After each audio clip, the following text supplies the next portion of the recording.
Hey guys, a very very warm welcome to everyone. आपके favourite Lokesh sir आ चुके हैं, यानी कि आप लोगों का भाई, आप लोगों का दोस्त आ चुका हूं। दोस्तों आज हम पर्यावरण अध्ययन पढ़ेंगे और जबरदस्त तरीके से पढ़ेंगे। दोस्तों एक बहुत ही बड़ी खबर मुझे देनी है आप लोगों के साथ में। खबर काफी बड़ी है, इसलिए है क्योंकि आप सब लोगों के लिए फेवर में है। खबर यह है दोस्तों कि आप लोगों को मैंने मेथड ऑफ टीचिंग, क्योंकि यहाँ से ना हर एक सब्जेक्ट की पेडागोजी में अगर आप ध्यान से देखोगे, खासकर ईवीएस की पेडागोजी में हमेशा मार्क्स बनते बनते आए हुए हैं। ठीक है, लगातार मार्क्स आते रहे, यहाँ से क्वेश्चंस आते रहे। तो यार आप लोगों के लिए करीब 5 नंबर के टीचिंग मेथड्स को पढ़ना हो जाता है। नोट्स को जरूर पढ़िएगा। मैंने बहुत डिटेल में, बहुत अच्छे से पीपीटी की तरह नोट्स बनाए दोस्तों, मेथड्स ऑफ टीचिंग के इमेजेस वगैरह लगा लगा के नोट्स बनाए हैं। तो हर कोई नोट्स को जरूर पढ़े, जितने भी छात्र हैं सबके लिए ये नोट्स काम आएंगे। कैसे ले सकते हो? Seated by Lokesh sir Telegram channel join करना है और सिर्फ डाउनलोड करने हैं। साथ ही दोस्तों आप लोगों के लिए मैंने पेपर 2 की बहुत डिमांड थी साइंस की, तो साइंस की पेपर 2 की डिमांड को देखते हुए मैंने स्टार्ट कर दिया है सेशन। शाम को 6:30 बजे साइंस का पेपर 2 की जो क्लास, जितने भी पेपर 2 वाले छात्र हैं वो शाम को 6:30 बजे मेरे से मिल सकते हैं, आ सकते हैं सेशन में दोस्तों। ठीक है, साइंस वाले जितने भी हैं। चलिए स्टार्टिंग करते हैं आज के सेशन की। पहला क्वेश्चन आपके सामने। इस पौधे में पत्ते होते हैं जिसका उपयोग सब्जियों के रूप में किया जाता है। इसके बीजों का उपयोग तेल के निर्माण के लिए किया जाता है। पौधा कौन सा है? सब्जी और तेल, बताओ कौन सा वो पौधा है जिसकी सब्जी भी बनती है, जिसका तेल भी हम लोग खाते हैं। ठीक है, ऐप में क्लास नहीं हो रहा। ऐप में क्लास मतलब कैसी? पेड बैच, जिन्होंने पेड बैच ले रखा है उनसे सभी से कहूंगा कि पेड बैच के हम लोग एक और लॉन्चिंग कर रहे हैं, पेपर 1 और पेपर 2 की। और अगले वीक में, अगले सप्ताह में आपको एक बैच देखने को मिलेगा पेपर 1 और पेपर 2 का।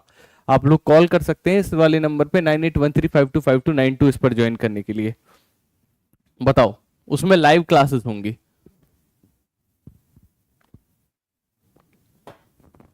चलिए, तो करेक्ट आंसर है दोस्तों सरसों। ध्यान से देखो, जो सरसों का पौधा होता है दोस्तों, सरसों की हम लोग क्या करते हैं, सब्जी भी खाते हैं दोस्तों, है ना। सरसों के तेल का भी उपयोग करते हैं। ठीक है, करेक्ट आंसर है। ठीक है, जिसके पत्तों का, सरसों के पत्तों का साग खाते नहीं खाते? सरसों का साग, मक्के दी रोटी और सरसों दा साग कहाँ का फेमस है? पंजाब का बहुत फेमस फूड है दोस्तों। एक शिकारी पौधे करके इसी वाले चैप्टर में एक कॉन्सेप्ट दिया गया था, उस पूरे कॉन्सेप्ट को थोड़ा समझ लीजिए सभी छात्र जितने भी हैं दोस्तों। शिकारी पौधों से हमेशा एक क्वेश्चन आता रहा है, पूछा जाता रहा है। थोड़ा से इस कॉन्सेप्ट को समझ लेते हैं एक बार। देखो, कुछ ऐसे पौधे होते हैं जो चूहे, मेंढक, कीड़े मकोड़े और छोटे जीवों का शिकार करते हैं। निफेंथिस, याद रखिएगा, एक क्वेश्चन यहां से बनता है कि निफेंथिस क्या होते हैं। ये याद रखिएगा, शिकार किन किन का कर सकते हैं? चूहे, मेंढक, कीड़े मकोड़े और छोटे जीवों का शिकार कर सकते हैं। ये कहां पर पाए जाते हैं? याद रखिएगा, ये ऑस्ट्रेलिया में पाए जाते हैं दोस्तों, इंडोनेशिया में पाए जाते हैं और भारत और मेघालय वाले क्षेत्र में आपको देखने को मिलेंगे। तो क्वेश्चन इस तरीके से भी आता है कि निफेंथिस भारत में नहीं पाए जाते, गलत स्टेटमेंट है। निफेंथिस भारत में भी पाए जाते हैं, ये इंडोनेशिया में पाए जाते हैं, बिल्कुल पाए जाते हैं, और भारत के मेघालय में पाए जाते हैं। एकदम क्लियर है? अगर समझ में आ रहा है तो यस सर लिखो एक बार कमेंट सेक्शन में। और अगर पसंद आया हो एनसीईआरटी से पढ़ना तो लाइक का बटन दबाओ। 103 लोग जुड़ गए। लाइक हमेशा बराबर चलती रहनी चाहिए सेशन में। हर एक छात्र इस बात को सुनिश्चित करे कि अगर आप लोगों को लोकेश सर के अंदर ऊर्जा देखनी है तो मैं लाइक जरूर दबाऊंगा। अगला क्वेश्चन, निम्नलिखित में से कौन से जानवर के जो सामने के दांत हैं वो जीवन भर बढ़ते रहते हैं और दांतों का अधिक लंबा होने से वस्तु को उसे कुतरना पड़ता है? दोस्तों देखो, 3 ऐसी जीव बताऊंगा जिनके दांत हमेशा बढ़ते रहते हैं, लेकिन इस क्वेश्चन का सही आंसर दैट इज गिलहरी। ठीक है, लेकिन एक और सही आंसर होगा इसका, दैट इज रेट। ध्यान से सुनो, 3 ऐसे जानवर हैं मेरे प्यारे मित्रों जिनके दांत हमेशा बढ़ते रहते हैं। वो है रेट, रैबिट, रैबिट का मतलब खरगोश, और गिलहरी। ठीक है, गिलहरी, रैट और रैबिट, इनके दांत हमेशा बढ़ते रहते हैं। अब आपको सर रेट भी दे रखा है, ठीक है, ठीक है, एक लिख रहा है कि सर रेट भी दे रखा है, तो रेट इसका सही आंसर नहीं होगा क्या? भैया है क्या ना कि एनसीईआरटी में चर्चा सिर्फ गिलहरी की गई है और रेट उस लेवल का कुतरता नहीं है चीजों को। ठीक है, मतलब रेट के जो दांत है वो बढ़ते तो हैं लेकिन उस लेवल के नहीं बढ़ते। इसलिए इस क्वेश्चन का जो सही आंसर है दैट इज स्क्विरल। लेकिन याद रखिएगा, कभी 3 जीव छांटने को बोले, है ना, कभी 3 जीव छांटने को बोले कि वो 3 जीव जिनके दांत हमेशा बढ़ते रहते हैं, तो वो रेट, रैबिट और स्क्विरल हैं। ठीक है, याद रखिएगा। आगे बढ़ते हैं। अगला क्वेश्चन, एक किसान क्या कर रहा है, बहुत उर्वरकों का उपयोग कर रहा है, कीटनाशकों का उपयोग कर रहा है अपने खेत में, बार बार कर रहा है, बार बार धान की फसल उगा रहा है इनका उपयोग कर करके, तो होगा क्या दोस्तों बताओ, उसकी वजह से होगा क्या। पूर्णिया वाले यूनिक गर्ल, मनीष, पूजा, सब लोग जुड़ चुके हैं, सभी लोग आइए यहां पर और पढ़िए दोस्तों। सर क्लास पेपर 1 के लिए है,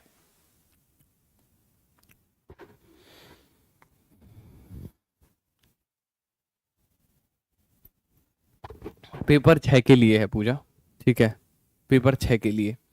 तो बंजर कैसी हो जाएगी, जमीन बंजर हो जाएगी, बैरन हो जाएगी। जो किसान है जो उर्वरकों का बहुत ज्यादा यूज कर रहा है ना, देखो उर्वरक जो है, सर जी आप पर पढ़ा है और गुरुजी सीटेट पास हो गया है, अरे यार मैं कह रहा हूं ना, जितने भी छात्र मेरे साथ जुड़ रहे हैं रेगुलर जुड़ोगे, इस बार पक्का तुम्हारा सीटेट पास करा के मानूंगा, इस बात की मेरी गारंटी है। शर्त एक ही होगी कि तुम लोग डेली जुड़ो। करेक्ट आंसर है बंजर, है ना, बंजर इसका सही आंसर है दोस्तों। आगे बढ़ते हैं, देखो इस तरीके से जो जमीन है वो बंजर हो जाती है दोस्तों, जब आप लगातार क्या करते हो कि उर्वरकों का उपयोग करते हो। तो उर्वरक क्या है कि ये क्या करते हैं, ये बिल्कुल वैसे होते हैं दोस्तों, जैसे मान के चलो अगर आपके हाथ में मुर्गी आ जाए और आप मुर्गी से क्या चाहो कि मुर्गी से चाहो कि यार अंडे ना जल्दी जल्दी दे दे मुर्गी, मुर्गी अपने अंडे तो अपने हिसाब से देगी, लेकिन आप चाहो कि जल्दी जल्दी मुर्गी अंडे दे दे, है ना, सारे अंडे में एक ही बार में निकाल लो मुर्गी से, तो वो होता है एक्चुअली उसी प्रॉब्लम की वजह से क्या होता है दोस्तों, ये जो जमीन है वो बंजर होती चली जाती है। किसान चाहता है कि ज्यादा से ज्यादा फसल आए, और वो ज्यादा ज्यादा के चक्कर में क्या हो जाता है, एक दिन किसान की जो धरती है वो बंजर होती चली जाती है। अब देखता हूं कि मैंने मैप के लिए, मैं रोज बोलता हूं कि मैप याद करो, कल तमिलनाडु पूछा था, आज केरल की बारी है, बताओ केरल के पड़ोसी राज्य कौन से हैं, केरल के पड़ोसी राज्य कौन से हैं, देखते हैं कौन कौन आंसर करेगा। कमेंट सेक्शन को ध्यान से देखा करो, जरूर कोई ना कोई फंसेगा आंसर करने में। कर्नाटक है, महाराष्ट्र है, आंध्र प्रदेश, कर्नाटक है, कर्नाटक तमिलनाडु है, तमिलनाडु और आंध्र प्रदेश है। सर आप मेरा कमेंट नहीं लेते, पंकज यादव आपका कमेंट ले लिया मेरे भाई, ठीक है, क्यों नहीं लेंगे आपका comment. Good afternoon sir, good afternoon, how are you sir, एकदम फाइन फिट एंड जबरदस्त हूं एकदम, है ना, मजेदार हूं। चलिए इस क्वेश्चन का आंसर दीजिए, केरल के पड़ोसी राज्य कौन से हैं, कौन बताएगा। सर ग्रामर वीक है, ग्रामर भी पढ़ा दूंगा, ठीक है। देखो यार ऐसा तो है नहीं कि हम लोग कर्नाटका एंड तमिलनाडु, कर्नाटक और तमिलनाडु इसके सही जवाब है, ठीक है। केरल के जो पड़ोसी राज्य है वो कर्नाटक और तमिलनाडु है दोस्तों, याद रखिएगा, ठीक। देखो ध्यान से, जो पहली बार है मेरी क्लास में, सर मेरा पहली बार है, सर मेरा सीटेट क्लियर नहीं हुआ है, आप करा दीजिए, मैं क्लियर करा दूंगा, टेंशन मत लो, ठीक है। ध्यान से देखो, केरल पूछा था दोस्तों, पड़ोसी आस पड़ोसी कौन होते हैं, जो हमारे आगे पीछे दाएं बाएं रहते होते हैं, तो देख लो चारों निगाह घुमाओ, तमिलनाडु और कर्नाटका, दो ही पड़ोसी हुए, तमिलनाडु और कर्नाटका, ठीक है, याद रखिएगा। Sir because of you I have cleared paper second, thank you so much Das ji. निम्नलिखित में से हमारे देश में कौन से राज्य में व्यक्ति के नारियल के तेल में समुद्र की मछली खाना पसंद करते हैं, याद रखिएगा दोस्तों, सरसों के तेल की पूछ रहा है वो नारियल के तेल की पूछ रहा है, तेल जरूर याद रखना है कौन सा यूज कर रहा है वो, क्योंकि ये तेल से ही आंसर्स निकलेंगे दोस्तों, हमारे जो आंसर्स निकलेंगे वो कहां से निकलेंगे, इस तेल से निकलेंगे, ध्यान से सुनिएगा दोस्तों, खाना बहुत जरूरी है, याद रखना। कहवा जम्मू कश्मीर का चाय जैसा पेय पदार्थ है, याद रखिएगा, ठीक है। साथ ही जो क्या पूछ रहा है, ये पूछ रहा है नारियल के तेल की, ठीक है। तो दोस्तों अगर सरसों के तेल की पूछी जाए, क्या पूछी जाए, सरसों के तेल में मछली, याद रखिएगा ये होगा जम्मू कश्मीर में, कहां पर होगा लाडले मित्रों, जम्मू कश्मीर में। और अगर पूछा जाए नारियल, तो नारियल कहां ज्यादा पाए जाते हैं, गोवा में पाए जाते हैं, तो गोवा में नारियल के तेल की बनी मछली मिलती है। Is that clear. Comment section में सभी लोग यस सर लिखेंगे फटाफट से, सभी लोग यस सर लिखिए फटाफट से, ठीक है, समझ गए सभी लोग, यस सर लिखिए, बहुत बढ़िया, वेरी गुड। आगे बढ़ते हैं दोस्तों, आहा अब पता चलेगा, कल मैंने क्वेश्चन करवाया था दिल्ली से गांधीनगर और पटना वाला क्वेश्चन कराया था, कल कराया था नहीं कराया था, पापा की परी लोकेश सर हैं, हाँ जी लोकेश सर हैं भैया, पापा की परी, बहुत बढ़िया, पापा की परी भी क्लास में आ चुकी हैं। अगर आप पापा की परी हैं तो आपको हम बता दें, हम भी पापा के परा हैं, ठीक है, और जिसने क्लास में बदमाशी की है हमने सबको धरा है। ठीक है, इस क्वेश्चन में आंसर करो। नई दिल्ली में रहने वाला व्यक्ति पहले भोपाल और झारखंड की यात्रा करना चाहता है, उसकी यात्रा की दिशाएं क्या क्या होंगी? ध्यान से देखो दोस्तों, नई दिल्ली में रहने वाला व्यक्ति है तो सबसे पहले भारत का नक्शा बनाओ, नई दिल्ली बनाओ, बीच में बिल्कुल एकदम, है ना, ऐसे ऐसे करके नई दिल्ली बना लो। ठीक है, ऐसे रफ सा मैप बना लो पेपर में। ठीक है, नई दिल्ली में रहने वाला व्यक्ति पहले भोपाल जाना चाहता है। भोपाल कहां होगा? बिल्कुल centre of heart of India, Madhya Pradesh में होगा। और रांची कहां होगा? ठीक है, झारखंड में। ये रहा झारखंड, है ना, छत्तीसगढ़ के पास में, छत्तीसगढ़िया सबला बढ़िया है। तो नीचे देखोगे ध्यान से, तो यहां पर ये कौन सी दिशा आएगी? कल मैंने कंपास दिया था, सबके जेब में रखा, वो कंपास नहीं रखा है, सबने अपनी अपनी जेब में कल कंपास रखा था, दिया था नहीं दिया था? NSEW, ये वाला कंपास। ध्यान से देखो नीचे की डायरेक्शन कौन सी? साउथ। तो पहले कहां जा रहा है? साउथ में। अब वो भोपाल से रांची जाना चाहता है तो यहां से जाएगा इस वाली डायरेक्शन में। कौन सी में जाएगा? यहां से नीली वाली डायरेक्शन में जाएगा, इस वाली डायरेक्शन में, रांची वाली डायरेक्शन में। और ये कौन सी? ईस्ट। तो पहले वो साउथ जाएगा एंड देन वो ईस्ट जाएगा, पहले south and then east. Is that okay? ठीक है, चुलबुल रॉय है माँ के मगरमच्छ। अरे चुलबुल भाई, ठीक है। आगे बढ़ते हैं। तो ध्यान से देखो, यहां पर आप नई दिल्ली से आप गए भोपाल और भोपाल से आप गए रांची, इस तरीके से। ठीक है, is that clear to everyone? Yes sir लिखो फटाफट से। ठीक है सर, क्लास आपकी देखकर सीटेट क्लियर नहीं हुआ। गिरीश भाई तो बताओ क्या करें गिरीश भाई? क्या मन है आपका? उसके बदले में कुछ धनराशि लेना चाहेंगे क्या आप हमसे? अगर नहीं हुआ तो नहीं हुआ, दोबारा मेहनत करो। ठीक है, चलिए अगला क्वेश्चन। निम्नलिखित में से उन सब चीजों, उन समूह का चयन कीजिए जिसमें भोजन पकाने की विधियां शामिल हैं।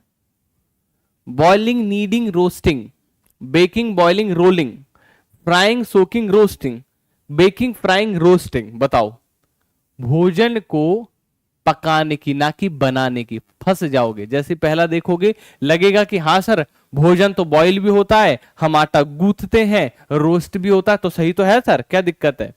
तलने, पकाने की विधि, पकाओगे कैसे?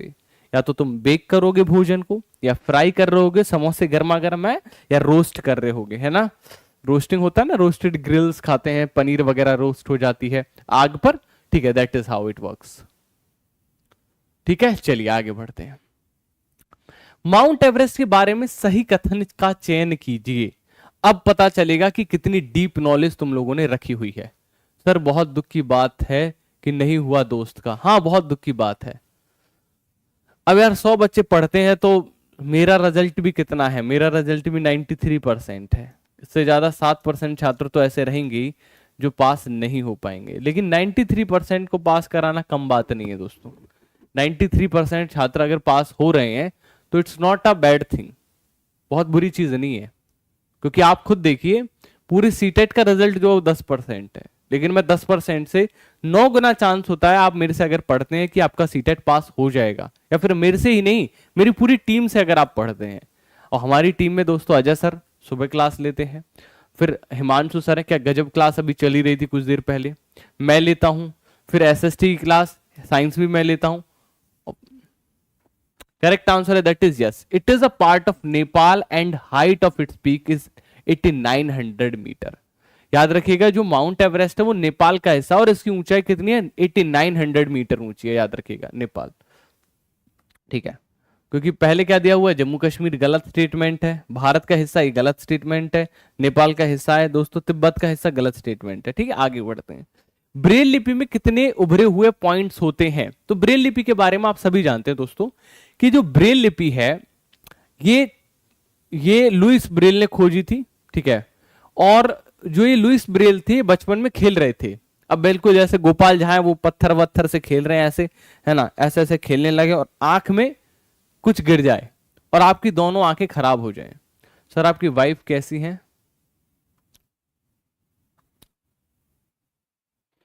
राजू आज चाय पे आ ही जाओ तुम भाई, है ना राजू, आ जाओ, खुद ही मिल लेना। ठीक है, मेरी वाइफ एकदम बढ़िया है, अच्छी है। ठीक है, अब बताओ करेक्ट आंसर है दैट इज 6 पॉइंट, 6 बिंदुओं पर आधारित होता है लुइस ब्रेल का, याद रखिएगा। ठीक, याद रखिए लुइस ब्रेल 6 बिंदुओं पर आधारित होता है दोस्तों।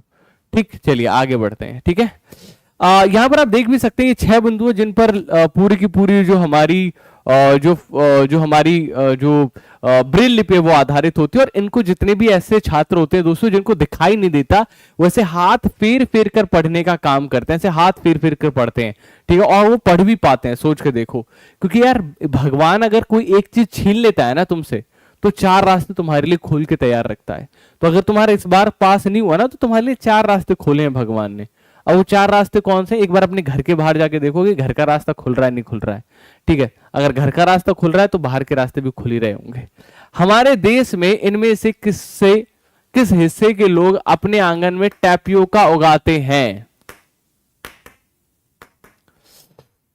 जो मेरी वाइफ से क्वेश्चन पूछ रहे थे कि मेरी वाइफ कैसी है, अगर आप हालचाल के लिए पूछ रहे हैं तो आपको बता दूं मेरी वाइफ ठीक है, मेरा बेटा भी ठीक है। ठीक है, और मैं भी ठीक हूं। ठीक है, लेकिन अगर आप सिर्फ ऐसे ही पूछ रहे हैं तो मैं सिर्फ इतना ही कहूंगा कि सीटेट में 2 नंबर का भी क्वेश्चन नहीं आएगा कि लोकेश सर की वाइफ के बारे में निबंध लिखे, है ना। चलिए, इस क्वेश्चन का सही आंसर है दैट इज केरला। केरल इसका करेक्ट आंसर है। देखो, टैपियोका क्या होता है? टैपियोका एक तरीके की एक आप लोगों ने कभी शकरकंद खाई होगी, तो उसी के जैसा दिखने वाला एक फ्रूट आइटम कह सकते हैं इसे, है ना। वेजिटेबल आइटम या फ्रूट आइटम कह सकते हैं। ठीक है, और याद रखिएगा दोस्तों कि ये जो टैपियोका है this is very very useful. कि अगर कोई भी किसी के भी पेट में बहुत गर्मी रहती हो, किसी के पेट में छाले बार बार हो जाते हो, मुंह में छाले बार बार हो जाते हो, तो ही मस्ट यूज टैपियोका। बहुत ठंडक प्रदान करता है, और नारियल के तेल के साथ, नारियल के साथ खाओगे तो और ज्यादा ठंडक देगा tapioca.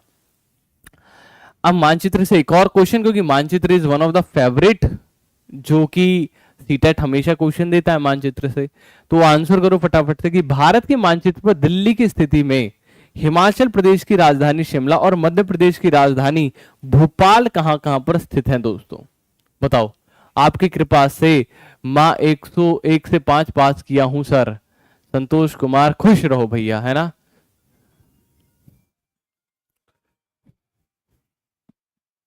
Hello, good afternoon ma'am. मैं अभी क्लास में बिजी हूँ, आप बाद में बात करेंगे आधा घंटा बाद। किसी को प्लॉट चाहिए तो बता दो, प्रॉपर्टी। पूरे दिन भर मेरे को ऐसी कॉल आते रहते हैं, कोई काम की कॉल नहीं आती एक भी। नॉर्थ एंड साउथ इसका करेक्ट आंसर है, उत्तर और दक्षिण इसका सही आंसर है। ठीक है, ध्यान से देखो।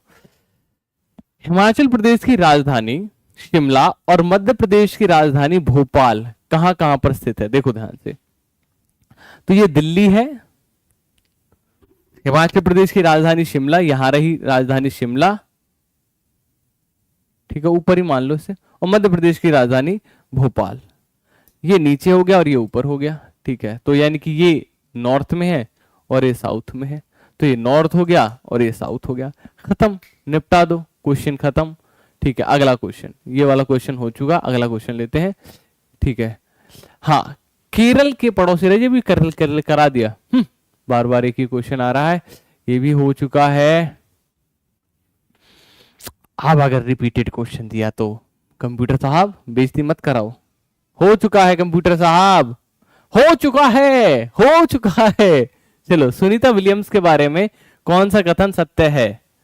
वह भारत की दूसरी महिला अंतरिक्ष यात्री हैं, वह भारत की मूल अंतरिक्ष यात्री हैं, वह भारतीय मूल की पहली महिला अंतरिक्ष यात्री हैं। कौन सा कथन सत्य है दोस्तों? करेक्ट वही ना सी, बट इन लोगों का आंसर देखकर ना मैं कंफ्यूज हो गई, इसलिए पता नहीं कंफ्यूज हो गई ना मैं। हाँ, कंफ्यूज बहुत जल्दी हो जाते हैं ना हम लोग। हाँ, कंफ्यूज हो जाते हैं, जब तक अंदर से दृढ़ संकल्प नहीं है तो कंफ्यूज हो जाते हैं। जो छात्र कंफ्यूज हो जाते हैं ना दूसरों को उत्तर देखकर, उन लोगों को मेडिटेशन करना चाहिए, क्योंकि तुम्हारा ध्यान भटक रहा है दूसरों का आंसर देखे। अपने आंसर पे स्ट्रिक्ट रहो, करेक्ट आंसर। जैसे कि अगर मैं एक क्वेश्चन पूछूं आप लोगों से कि भारत का राष्ट्रीय खेल क्या है, सभी लोग आंसर करो। भारत का राष्ट्रीय खेल क्या है बताओ? भारत का राष्ट्रीय खेल क्या है? सबको कमेंट सेक्शन में बताना है। करेक्ट आंसर क्या है? वे भारतीय मूल की दूसरी महिला अंतरिक्ष यात्री, ये करेक्ट आंसर है, सत्य है ये कथन, है ना। देखो यार, अगर हम बात करें, ठीक है, अगर हम बात करें तो आप सभी जानते हैं कि Kalpana Chawla was also astronaut और उनकी डेथ हो गई थी। शी बिलोंग्स टू करनाल, ठीक है, हरियाणा से, ठीक है, उनकी डेथ हो गई थी when the aircraft was returning to the earth, जब वापस आ रहा था एयरक्राफ्ट, हिंदी में बात करते हैं, ठीक है। तो भैया उस बीच में वो अपना संपर्क हो गया था और वो कहीं और जाके क्रैश कर गया था। ठीक, आगे बढ़ते हैं, आगे बढ़ते हैं। अगला क्वेश्चन, एक किसान भूसी से अनाज अलग प्राप्त करता है। सबने हॉकी आंसर किया, वेरी गुड। जितने भी दोस्त हैं हॉकी, एक बार सभी लोग तालियां बजाइए इनके लिए। सभी लोग कमेंट सेक्शन में तालियां आनी चाहिए, सभी लोग। बहुत बढ़िया, शाबाश, बहुत बढ़िया, सभी लोग ताली बजाएंगे हॉकी वालों के लिए। और मैं आप लोगों को बता दूं कि भारत का कोई भी राष्ट्रीय खेल नहीं है। जो आज तक तुमने पढ़ा था ना कि भारत का राष्ट्रीय खेल हॉकी है, गलत है। Yes, it's wrong. इंडिया का कोई भी राष्ट्रीय खेल नहीं है। यही फर्क है एक अच्छी एजुकेशन में और सिर्फ एजुकेशन में। करेक्ट आंसर है दैट इज विनोइंग, ओसाई इसका सही आंसर है। बीपीएससी का क्लास लेना है, बीपीएससी क्लास के लिए आप इस नंबर पे कॉल कर सकते हैं। ठीक है, आगे बढ़ते हैं। अगला क्वेश्चन, भैंस की पीठ पर अक्सर बगुला बैठा जाता है, ऐसा क्यों? क्योंकि हम लोगों ने शायद पहले भी इस चीज की चर्चा की थी, लेकिन क्वेश्चन दूसरे तरीके से पूछा गया था। देखो, सेम क्वेश्चन है लेकिन ऑप्शंस तुम्हें अलग दिख रहे हैं इस बार, है ना। पिछली बार सहजीवी वाला आंसर आया था, लेकिन इस बार देखो ऑप्शंस अलग हैं। कि भैंस की पीठ पर गाना पसंद करता है बगुला, कि तेरी याद में कितने मेरे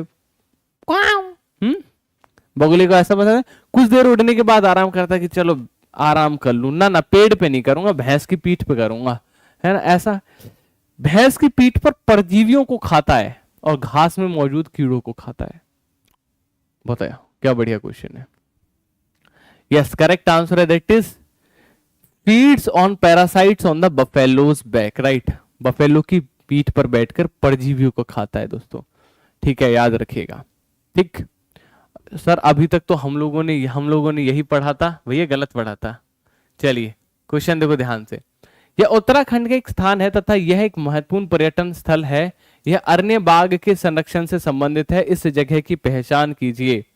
ये वाल्मीकि पार्क है, ये दुधवा पार्क है, बक्सा पार्क है, कॉर्बेट पार्क है। बताओ सर, प्लीज बताएं कि सीटेट दिसंबर में होगा। कुमार साहब, आपका जो क्वेश्चन है ना उसको मैं कंफर्म कर देता हूं जी, सीटेट होने वाला है दिसंबर में, तैयारी कर लो। अक्टूबर आ चुका है छाती पर, है ना, और नवंबर नाक पर और दिसंबर सर पर बैठा है। तो पढ़ाई कर लो, अभी नहीं पढ़ेंगे।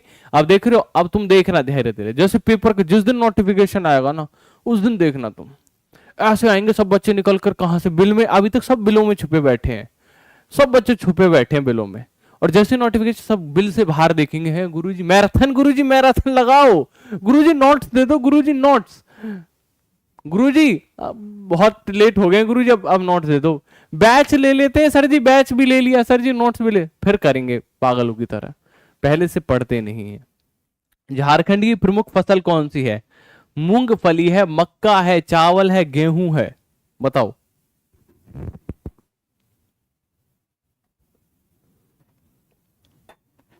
झारखंड की मुख्य फसल, मेरे प्यारे मित्रों याद रखिएगा, जो हमारे नॉर्थ ईस्टर्न स्टेट्स हैं, नॉर्थ ईस्टर्न स्टेट से उड़ीसा होते होते जो झारखंड वाला इलाका है और जो तटीय इलाके हैं, इन इलाकों में जो चावल है बहुत अधिक खाया जाता है। लेकिन दो ऐसे राज्य हैं जो हरियाणा और पंजाब, राजस्थान और मध्य प्रदेश, याद रखिएगा, हरियाणा, पंजाब, राजस्थान, मध्य प्रदेश, यहां पर गेहूं ज्यादा खाया जाता है, यहां पर गेहूं ज्यादा खाया जाता है। Even at south Indian countries चावल खाना पसंद करती हैं लाडले मित्रों। उन चीजों को अलग करो जो इनमें अलग है, झील, पर्वत, तालाब, नदी, झरना। रीजनिंग देखते हैं कौन कौन रीजनिंग किस किस की अच्छी है। रीजनिंग मतलब समझते हो ना, रीजनिंग बताओ। ये हालांकि ईवीएस में आया था एक क्वेश्चन, लेकिन हाँ रीजनिंग है। ओके, कोई रिप्लाई मत करो। Me Srishti from India, me Srishti from India, वाह सृष्टि, हम तो कहीं और से समझ रहे थे आपको बहन। हम तो सोच रहे थे कि Srishti, Srishti is from Venezuela. Thank you, आपने पहली बता दिया, अपने नाम में लिख रखा मी सृष्टि फ्रॉम इंडिया। मैं भी अपना नाम आज से ये लिखूंगा, मी लोकेश फ्रॉम हरियाणा, सही रहेगा। Correct answer that is mountain, पर्वत, है ना। झील, पर्वत, तालाब, नदी, झरना, तो याद रखिएगा झील, पर्वत, तालाब, नदी, झरना। तो यार जलीय है, पर्वत एक जो है लिथोस्फीयर से बिलोंग करता है, तो माउंटेन इसका सही आंसर है। बहुत बढ़िया, सबकी रीजनिंग अच्छी है, ये सब मेरे को समझ में आ गया कि रीजनिंग बहुत अच्छी है सबकी। क्वेश्चन अगला देखो, निम्नलिखित में से कौन सा दक्षिण अमेरिका से आने वाला व्यापारियों द्वारा हमारे देश में लाया गया था?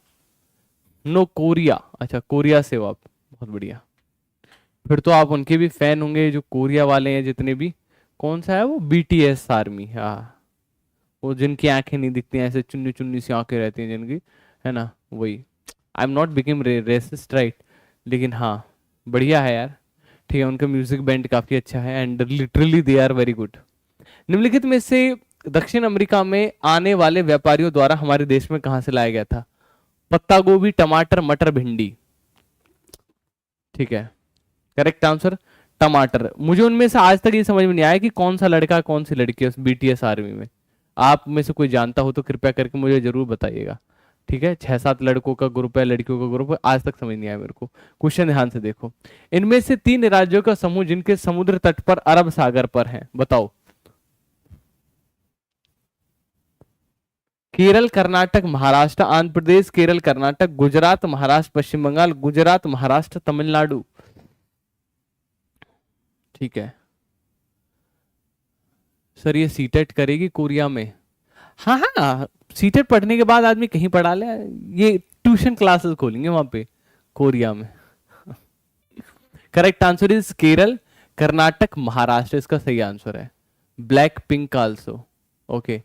सर हरियाणा से हैं, गोपी हरियाणा से सभी टीचर, बहुत बढ़िया। अगला क्वेश्चन, कर्नाटक में किसानों द्वारा खेत की मिट्टी को खोदकर नरम करने के लिए उपयोग किए जाने वाले औजार को क्या कहते हैं? कुरगे, एलगे, खुंटी, खुरपी। देखो भाई हम तो हरियाणा वाले हैं, ठीक है, हम लोगों को ज्यादा समझ में नहीं आता वो बीटीएस वाले गाने, तो बहुत सुने हैं मैंने उनके, ठीक है, ऐसा नहीं है क्योंकि आई एम म्यूजिक लवर, लेकिन भैया जो हरियाणा के गानों की जो बात है ना वो नहीं मिलेगी, है ना।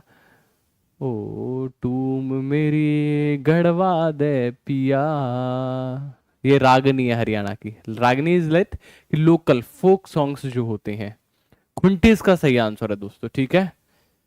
खुंटी हम लोग किसको बोलते हैं? जिससे मिट्टी को खोद देते हैं दोस्तों, याद रखिएगा, मिट्टी को खोद कर निकालने वाली जो होते हैं।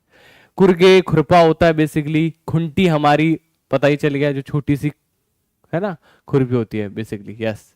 सर मैं बिहारी हूँ, ओके। तो बिहार में कौन सा गाना फेमस है? बिहार में वही है कि नून रोटी खाएंगे बिहार में बस जाएंगे, ठीक है। अगला क्वेश्चन, मधुबनी चित्रकला बहुत पुराना है, ठीक है। आगे बढ़ते हैं दोस्तों, त्योहार और खुशी के अवसर पर मधुबनी घरों में, आंगनों में, दीवारों पर मधुबनी चित्रकला के चित्र होते हैं दोस्तों। मधुबनी कहाँ का फेमस एक जिला है? अभी हम चर्चा भी कर रहे थे, उस राज्य के छात्रों को संबोधित भी कर रहे थे। भोजपुरी गाने, है ना, भोजपुरी गाने बहुत फेमस, भोजपुरी गाने। भोजपुरी बहुत अच्छी लैंग्वेज है, लेकिन देखो है क्या ना कि आ, गंदी कर रखी है कुछ सिंगर्स ने, ठीक है। अच्छे अच्छे गाने नहीं बनाए जाते भोजपुरी में, गंदे गाने गाए जाते हैं। अगर आप फोक सॉन्ग सुनोगे भोजपुरी के, जैसे कि छठ पर कुछ गाने बजते हैं, कितने प्यारे प्यारे गाने होते हैं जो छठ के गाने होते हैं, तो उससे समझ में आएगा कि Bhojpuri is very rich language. But कुछ लोगों ने गाने गंदे गा रखे हैं, तो कोई ऐसे जज नहीं करना चाहिए हम लोगों को, ठीक है। Correct answer is Bihar, Bihar is the correct answer, ठीक है, yes, Bihar is the correct answer. Madhubani Bharat राज्य का एक प्रसिद्ध जिला है और जो कि बिहार में पाया जाता है। एंड इवन एट अगर तुम मैथिली सॉन्ग सुनोगे यू विल फील कि हाँ यार, मतलब there is a vibe in Maithili songs. Krishna ji के सॉरी राम जी के और जो सीता जी के संवाद हैं मैथिली गानों में, वो सुनोगे तो तुम्हारे आंखों से बकायदा आंसू आने लगेंगे, मतलब लिटरली दृष्टांत वो होता है मतलब आपके सामने। लेकिन क्या है कि कुछ लोगों ने कल्चर खराब कर दी, तो इसका मतलब हम ये नहीं कह सकते कि कल्चर ही खराब है, राइट। आगे बढ़ते हैं। उस वैज्ञानिक का नाम जिसने मटर के पौधों के साथ प्रयोग किए और अपने प्रेरणों से आधार पर ये निष्कर्ष निकाला। अच्छा, कुछ दिन पहले ही मैंने एक क्वेश्चन कराया था, इफ यू रिमेंबर क्वेश्चन, ठीक है, तो बताइए आंसर क्या है। George Mestel, Gregor Mendel, Charles Darwin, M S Swaminathan, बताइए फटाफट से। गाने राजस्थान के भी अच्छे हैं, गुजराती गाने, गरबा डांसेस वाले गाने, है ना, वो भी अच्छे हैं। तो इंडिया की कल्चर बहुत रिच है, India is very rich in its culture. और आप देखते होंगे कि कितनी रिच कल्चर है ना। Gregor Mendel is the correct answer. Mendel Mendel साहब ने ये खोज कर दी थी। अब एक्चुअली था क्या कि मेंडल साहब को ये था, देखो क्या हमारे इस खोज के क्या मायने हैं हमारे पास में, ध्यान से समझो यार। एक पौधा है जिसके अंदर प्रोटीन काफी बढ़िया मात्रा में पाया जाता है, ध्यान से देखना। एक पौधा है जो जिसमें प्रोटीन काफी मात्रा में, क्या है दोस्तों, इसमें प्रोटीन काफी मात्रा में है। दूसरा पौधा है जिसमें प्रोटीन की मात्रा उतनी नहीं है, राइट, प्रोटीन की मात्रा उतनी नहीं है। तो उन्होंने क्या किया, हाइब्रिडाइजेशन करा दिया दोनों का, तो एक नया प्रोडक्ट निकला।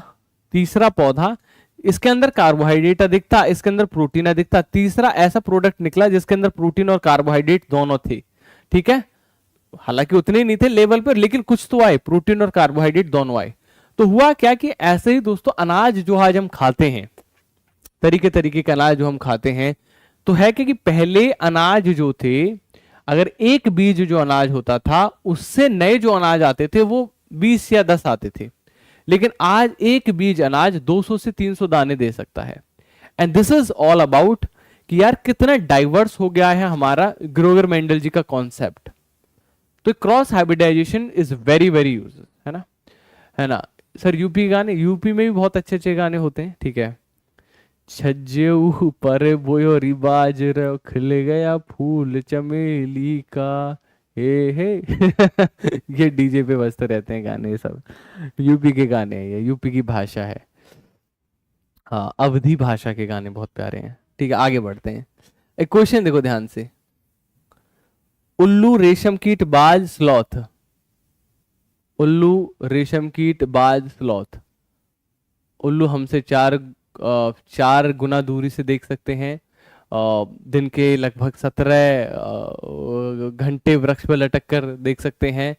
पक्षी आंखें सामने होती हैं दोस्तों, और अपनी मादा उसकी गंध को कई किलोमीटर दूर से पहचान लेते। तो थोड़ा सा समझा देता हूँ, ये एक सही क्वेश्चन है। एक्चुअली इस तरीके के क्वेश्चंस काफी देखने को मिलते हैं हम लोगों को पेपर के अंदर, जब हम पेपर में जा रहे होते हैं। तो हम लोगों को पता होना चाहिए ऐसे क्वेश्चंस को कैसे डील करना, how to deal with this kind of questions. ध्यान से देखो, तो जो उल्लू है दोस्तों उसकी आंखें आगे होती हैं, यस, करेक्ट आंसर। रेशम कीट, तू धरती पे चाहे जहां भी रहेगी, तुझे तेरी खुशबू से पहचान लूंगा, है ना, करेक्ट आंसर। स्लॉथ, स्लॉथ को 17 घंटे दूरी से देख सकता है ना, नहीं यार, स्लॉथ कहां गया, 17 घंटे सोता है, दूरी से नहीं। बाज हमसे 4 गुना अधिक दूरी से देख सकता है। This is the correct match, ठीक है।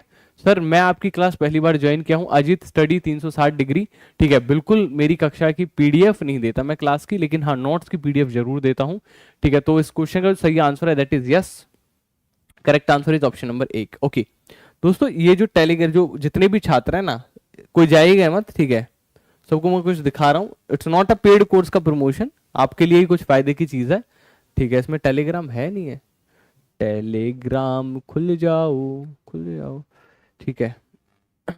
टेलीग्राम खोल लेते हैं भैया। ओके, तो यहाँ पर एक टेलीग्राम चैनल है, सीटेड बाय लोकेश सर, ये रहा Telegram, seated by Lokesh sir, ठीक है।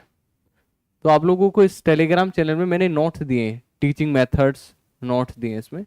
इनको जब आप ओपन करोगे तो आप इनको बकायदा प्रिंट करा सकते हो, इतने अच्छे नोट्स हैं, है ना, इनको आप प्रिंट करा सकते हो, ये जो नोट्स मैंने दिए हैं, ठीक है। ईवीएस बाय लोकेश सर भी मेरा टेलीग्राम चैनल है, अगर आप उसमें भी जुड़ना चाहें उसमें भी जुड़ सकते हैं, ठीक है। तो यहाँ पर आप देख सकते हैं मेथड है, inductive method, deductive method, heuristic method, परियोजना विधि क्या है, इनको बहुत डिटेल में धीरे धीरे करके बताया है कि ह्यूरिस्टिक का मतलब क्या है, लर्निंग क्या होती है, ये सारी चीज जो है ना दोस्तों मैंने नोट्स में ढाल रखे हैं, छोटे छोटे नोट्स बनाता हूँ, तो क्योंकि बच्चे के दिमाग पर बहुत ज्यादा प्रेशर ना पड़े, है ना। तो आप लोगों के नोट्स अगर चाहिए तो please be in the group, CTET by Lokesh sir Telegram channel है, इसमें हर कोई जुड़ जाओ, each and every student should be there, और ये नोट्स लेते जाओ, प्रिंट कराते जाओ, ठीक है। And yes the class has been ended now. And हाँ, अगर किसी को कोर्स चाहिए, yes we are going to launch course very soon, हम नए लाइव कोर्स लॉन्च करने वाले हैं। Stay tuned with this number, इस नंबर के साथ स्टे ट्यून रहना, आप लोग बात करते रहना, नया कोर्स आप लोगों को मिल जाएगा दोस्तों।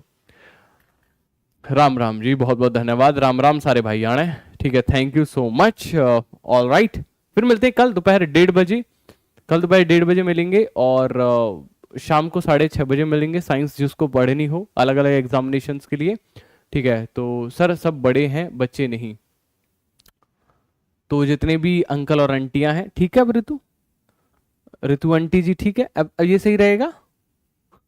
अरे यार मेरे लिए तो सब स्टूडेंट है ना, स्टूडेंट को स्टूडेंट के भाव में बच्चा बोला जाता है।